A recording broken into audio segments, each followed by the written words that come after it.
Star उत्सव पर देखिए आपके चहीते शोज अब से डीडी फ्री डिश पर। देवी सरस्वती के मौन रहने का क्या प्रभाव होगा? संसार को कल्पों के ज्ञान से विमुख करता जाएगा। अविद्या विद्या का स्थान लेने लगेगी। जो विचारवान है उन्हें विचारहीन व्यक्तियों से संघर्ष करना पड़ेगा, उनसे पराजित होना पड़ेगा।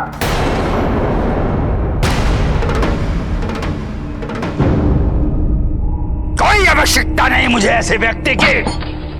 तुम्हें तुम्हारे पद से मुक्त किया जाता है।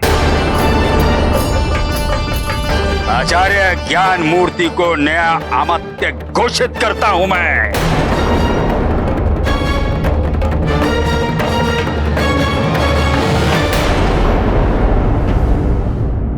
आचार्य ज्ञान मूर्ति? हाँ पार्वती, ये वो व्यक्ति है जो राजा दुर्दुम के राज्य के प्रसिद्ध गुरुओं में से एक था। ज्ञान और उदारता का भंडार कहा जाता था इन्हें।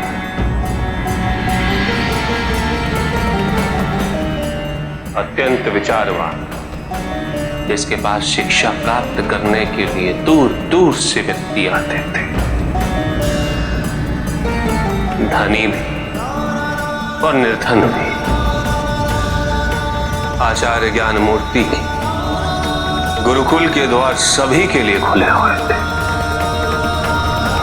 देवी सरस्वती के उपासक थे। ज्ञान का स्रोत था ज्ञान मूर्ति, और दुर्दुम ज्ञान मूर्ति का पोषित मित्र था। किंतु देवी सरस्वती के मौन हो जाने का, ब्रह्मलोक से चले जाने का प्रथम प्रभाव देखो पार्वती। जो उदारता और ज्ञान के संरक्षक थे, आज वही उसके भक्षक हो रहे हैं।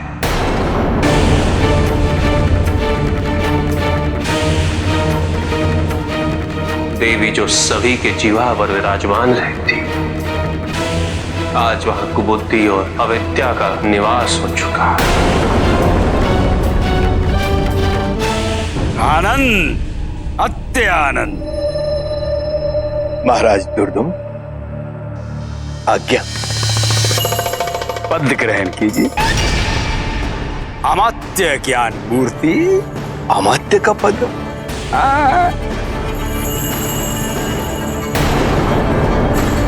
आनंद, अत्य आनंद। मुझे आपका ये निर्णय स्वीकार नहीं। क्यों? तुम्हारे पास कोई और विकल्प है क्या? मेरा तात्पर्य आचार्य ज्ञान मूर्ति की नियुक्ति से है।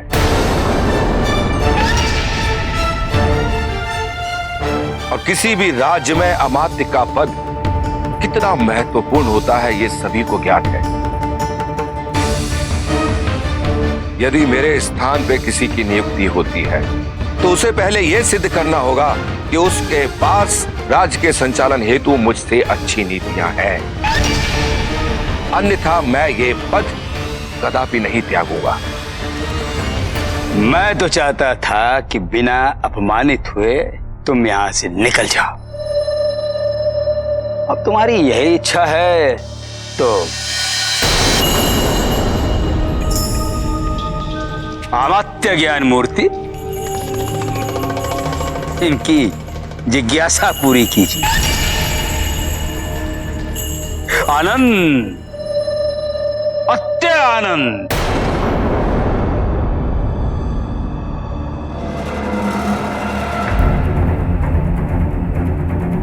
आपकी नीतियों के कारण राज्य कोष का धन धीरे धीरे समाप्त हो गया। कृपया इस पर प्रकाश डालें। इस धनराशि का अधिकांश भाग शिक्षा पर व्यय होता है। प्रजा के लिए स्वास्थ्य संबंधी सुविधाएं उपलब्ध कराने में उपयोग में आता है। वर्षों से बढ़ते आ रहे अकाल के कारण कृषकों को अनुदान देने में काम आता है। यही दोष है, यही दोष है आपकी नीतियों में क्योंकि आप समझ ही नहीं पाए कि शिक्षा धन व्यय करने का माध्यम ही नहीं है। शिक्षा आवश्यक है निसंदेह, किंतु आवश्यक वस्तु को निशुल्क वितरित करना मूर्खता है। बल्कि मैं तो यह कहूंगा कि उसे और अधिक मूल्य पर वितरित करना होगा, ताकि प्रजा शिक्षा का महत्व समझ सके और राज्य कोष का धन भंडार बढ़ता रहे।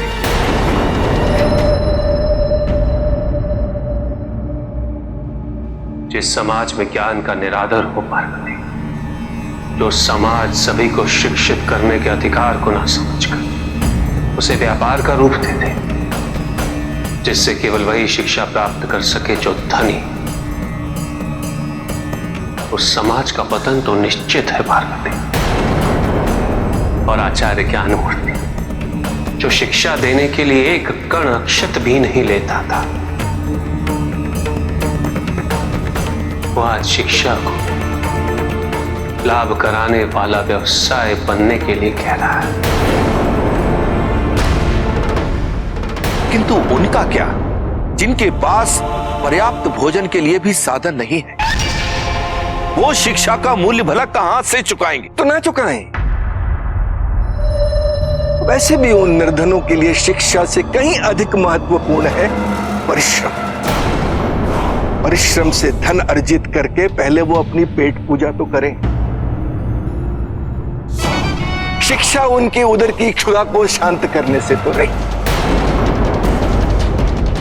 और राजन, यदि सभी शिक्षा के पीछे भागने लगेंगे तो कार्य कौन करेगा? श्रमिक कहां से उपलब्ध होंगे? उत्तम, अति उत्तम, वाह।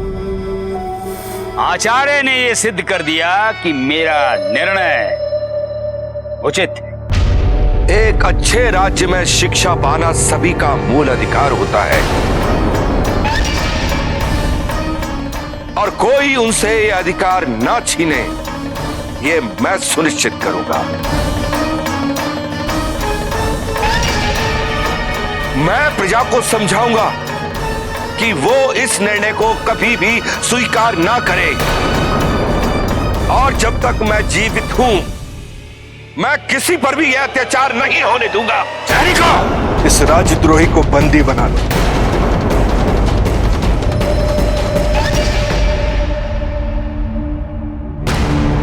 विध्वंस का बीज आरोपण है,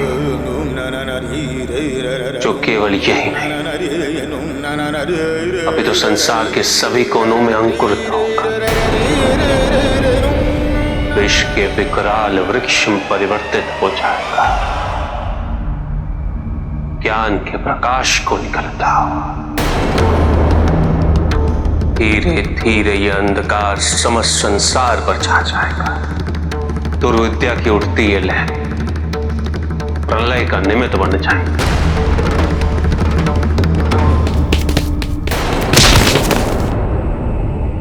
नहीं राजन,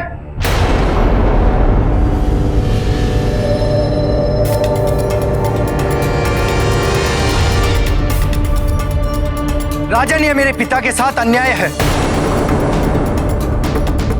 और ऐसा मैं कदापि नहीं होने दूंगा। तो न्याय पाने के लिए क्या करोगे? शास्त्रार्थ करोगे मुझसे? योग्यता है तो विजयी होकर दिखाओ। किंतु मुझे पराजित नहीं किया तो जल समाधि लेनी होगी। नहीं पुत्र, नहीं, इन लोगों की बातों में मत आना। जो व्यक्ति शिक्षा को क्रय विक्रय की वस्तु समझता हो, उस व्यक्ति से न्याय की आशा नहीं की जा सकती। नहीं पिताश्री, मुझे चुनौती स्वीकार।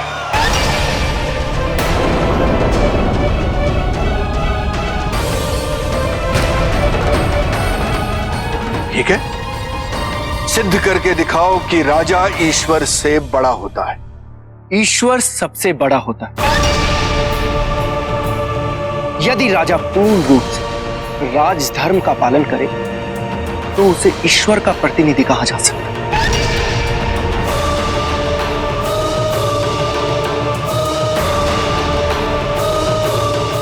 गया तुम्हारा तर्क समाप्त। अब मेरा तर्क सुनो। राजा ईश्वर से बड़ा होता है, क्योंकि ईश्वर एक कल्पना है और राजा एक यथार्थ।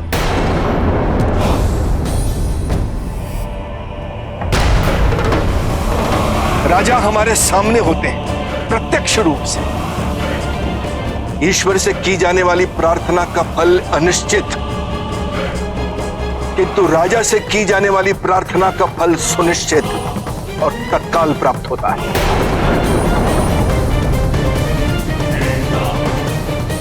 एक और बात है जो राजा को ईश्वर से बड़ा बनाती है, वो ये है कि ईश्वर द्वारा दिए गए दंड की लोग केवल बातें करते हैं, किंतु राजा की इच्छा है तो वो किसी को भी सचमुच दंडित कर सकता है। राजा यदि चाहे तो ईश्वर की पूजा को समाप्त कर सकता है। राजा यदि चाहे तो किसी को भी ईश्वर घोषित कर सकता है। इसलिए राजा ईश्वर से बड़ा होता है, इसलिए राजा ईश्वर से अधिक सामर्थ्यवान, अधिक शक्तिशाली होता है। वाह वाह, उत्तम, अति उत्तम, वाह वाह। शास्त्रार्थ में अमात्य ज्ञान मूर्ति विजयी हुए। नहीं, यह उचित नहीं है। परंतु राजन, अभी शास्त्रार्थ समाप्त नहीं हुआ है। सुना नहीं तुमने? अमात्य ने क्या कहा? राजा राजा होता है। राजा का निर्णय अंतिम निर्णय। राजा ने कहा शास्त्रार्थ समाप्त तो समाप्त।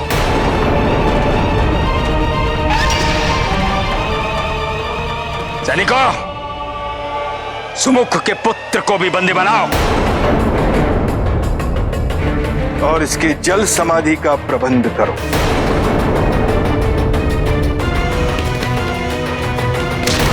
नहीं राजन, ये अन्याय है, ये आप उचित नहीं कर रहे हैं। ये उचित नहीं होगा, अत्याचार है।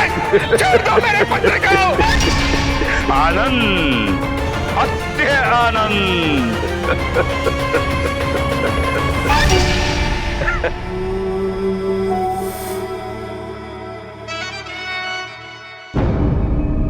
स्वामी,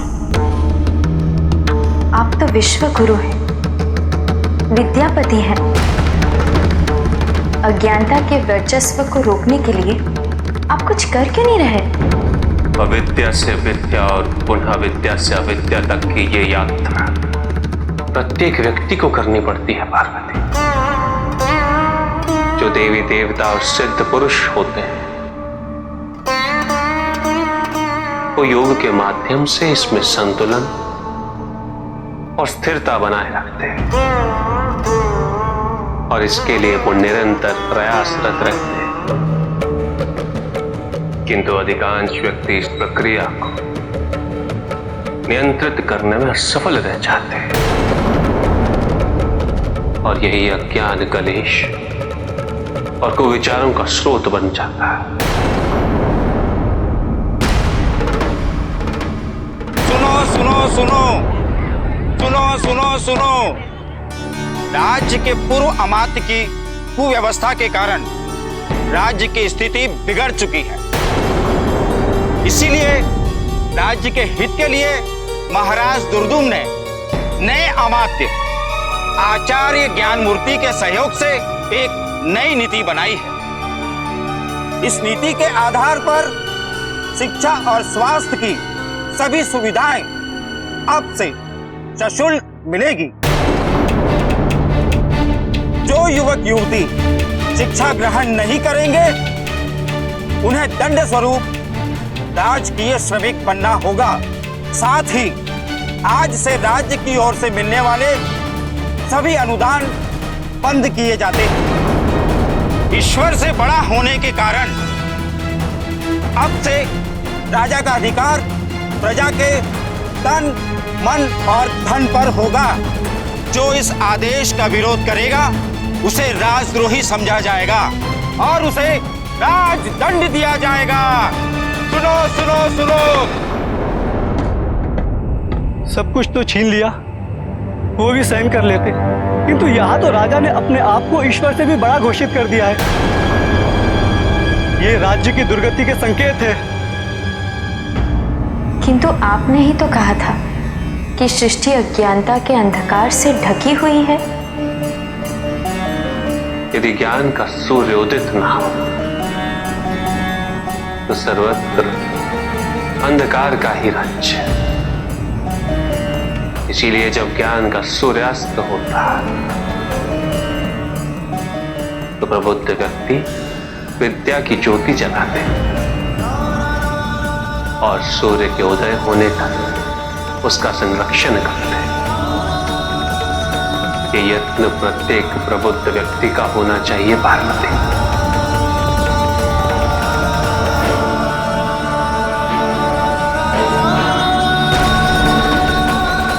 कि वो अविद्या के अंधकार को इस सृष्टि से परे रखने के लिए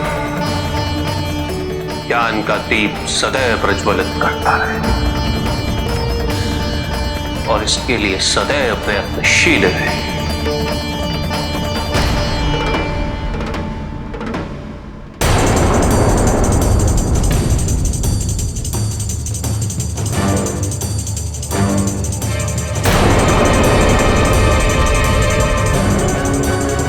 प्रणाम गुरुदेव। हम अपने पुत्र को शिक्षा ग्रहण करवाना चाहते हैं। ये तो बहुत अच्छी बात है, पर शिक्षा ग्रहण करवाने के लिए शिक्षा शुल्क के रूप में 10 स्वर्ण मुद्राएं देनी पड़ेंगी। नहीं गुरुदेव, नहीं, हम शिक्षा के लिए इतना अधिक शुल्क नहीं दे सकते। शिक्षा ग्रहण नहीं करवानी है तो मत करवाओ। मैं कोई आपको विवश थोड़े ही कर रहा हूँ कि शिक्षा ग्रहण करवानी ही होगी। दया कीजिए गुरुदेव, दया कीजिए गुरुदेव। ये अन्याय है, ये अन्याय है गुरुदेव।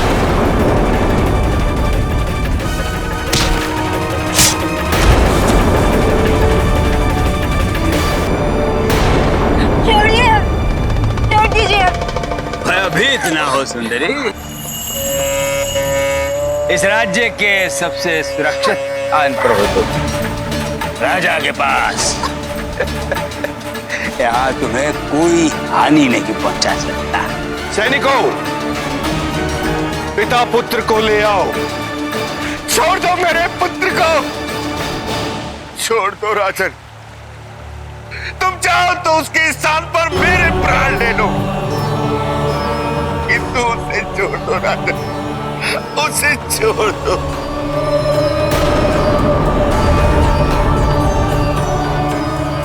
अब निर्णय तुम्हें लेना है। यदि तुमने जल समाधि नहीं ली तो हमें तुम्हारे पिता के प्राण लेने होंगे। उनकी इच्छा की पूर्ति होनी चाहिए। हमारे राज्य के भूतपूर्व अमात्य हैं महाराज। हाँ पुत्र, हाँ, तुम्हारे सामने तो समस्त जीवन पड़ा है, मेरे प्राणों की अब विशेष उपयोगिता नहीं, कोई विशेष आवश्यकता नहीं। पुत्र, मुझे मृत्यु को प्राप्त हो जाने दो, हो जाने दो पुत्र।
दयानंद।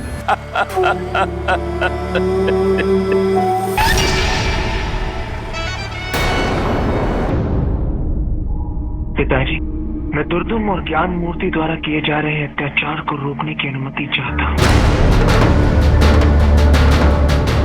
मुझे उन्हें मृत्यु दंड देने का अधिकार दीजिए पिताजी। नहीं कार्तिकेय, दंड देने से समस्या का समाधान नहीं होगा। किंतु क्यों पिताजी?